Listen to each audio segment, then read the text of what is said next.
You know what? Hello there, everybody, and welcome to another video. We're checking out RoundHouse Radio, talking about he's doing a KSI versus Face Temper full fight breakdown.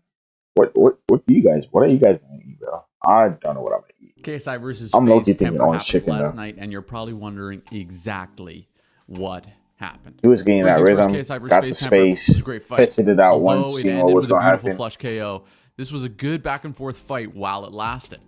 We saw a lot of improvement and growth from KSI, but we also saw a lot of improvement and growth from Face Temper, and he presented a good, challenging opponent for KSI that, made him pay when KSI was being sloppy, but still didn't outbox KSI to the point where we didn't get to see KSI develop and grow as a fighter.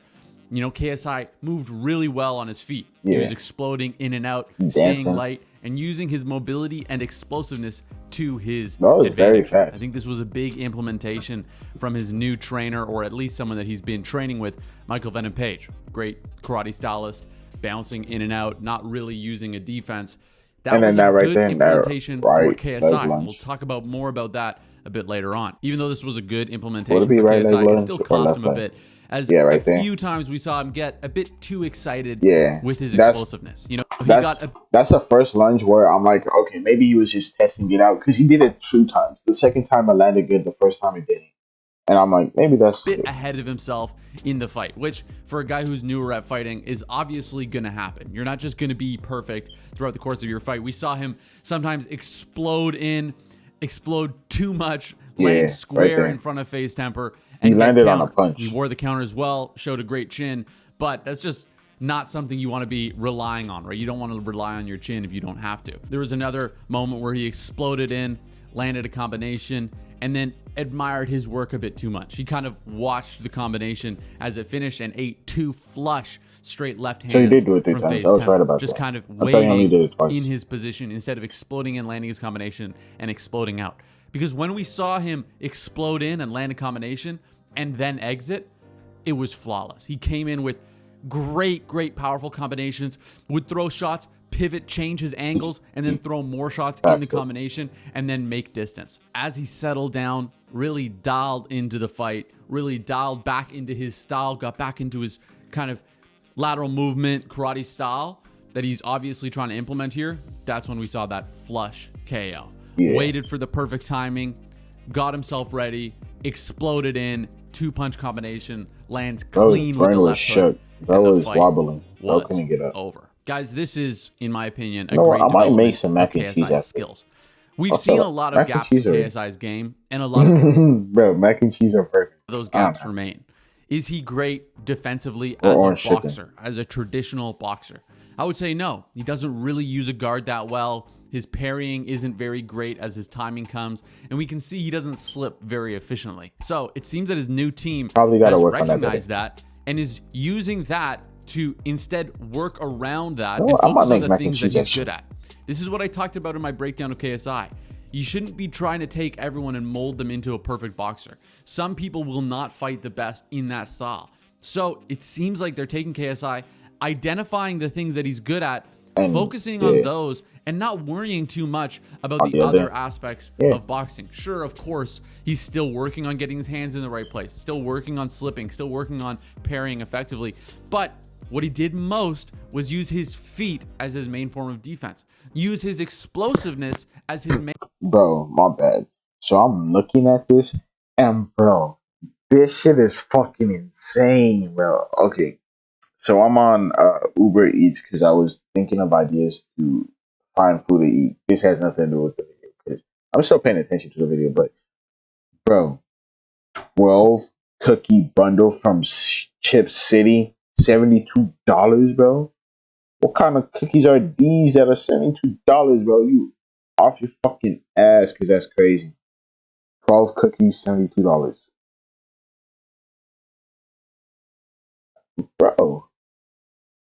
Bro. That's $6 a cookie, bro. I can get like some bomb ass frosted cookies for like 3. And there's like 9 in there.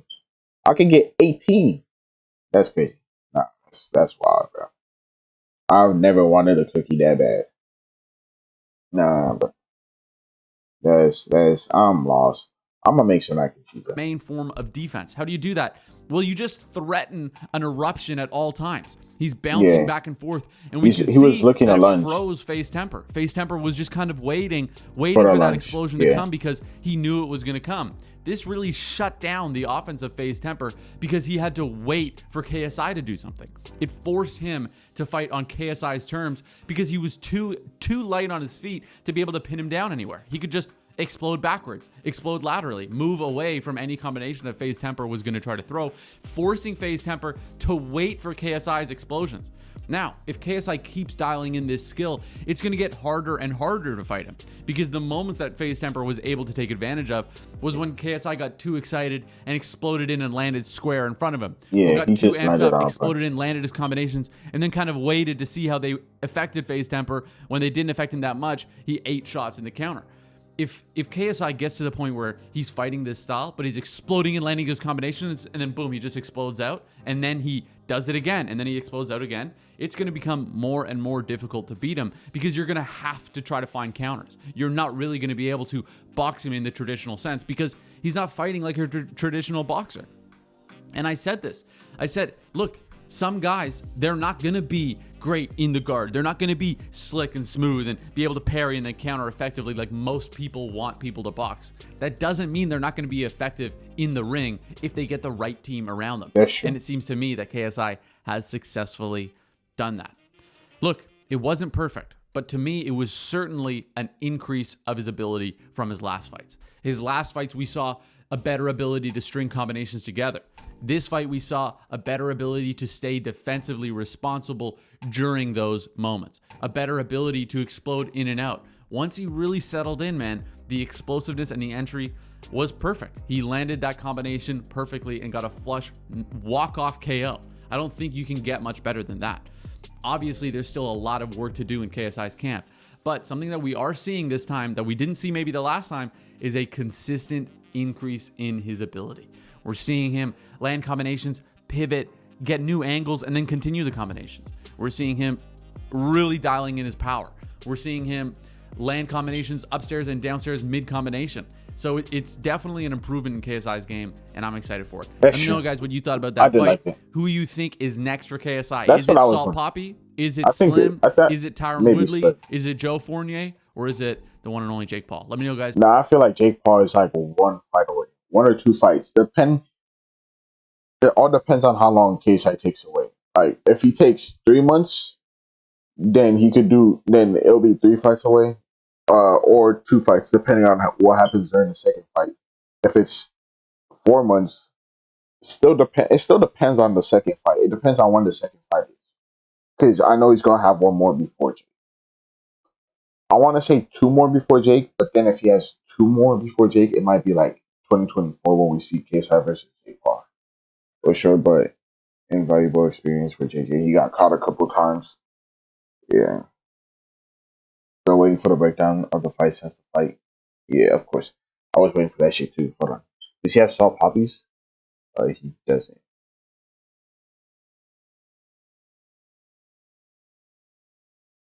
Yeah, he doesn't have salt poppies. But yeah. I basically... Hold on. The way that George was able to keep... Hold on. Time out, bro. That's a video for another time. Okay. But yeah, it all depends on when his next fight is. It could be 2 to 3 or however long he wants to take from fighting. If it's like 3 months, then sure. Wasn't his last fight in October? And I think he took like 4. Because it was October, I guess. November, December, and then January. Or would that be 3? I'd say 3. But yeah, let me know what you guys think. Like, subscribe. See you guys later. Hope you have a good day or night, and bye.